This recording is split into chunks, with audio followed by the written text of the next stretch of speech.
Somewhere in this world right now, a business is closing its doors. A family is losing their home.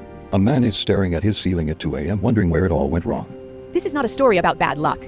This is not a story about the economy. This is a story about a family that had every chance to win and chose to lose.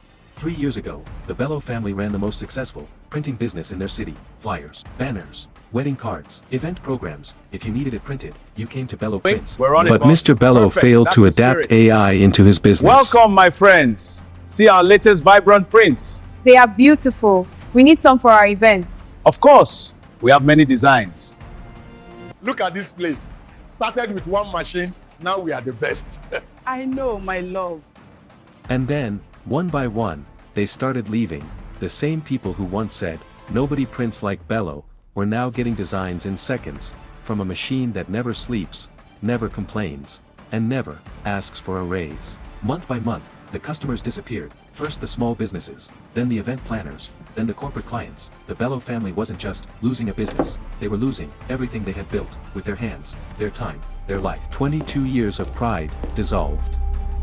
Sometimes, the hardest thing for a man is not learning something We new. can't keep It's pretending. admitting he should have learned it sooner. You're right. We let go. You're right. Dad, please, just 1 minute. Fine, show me.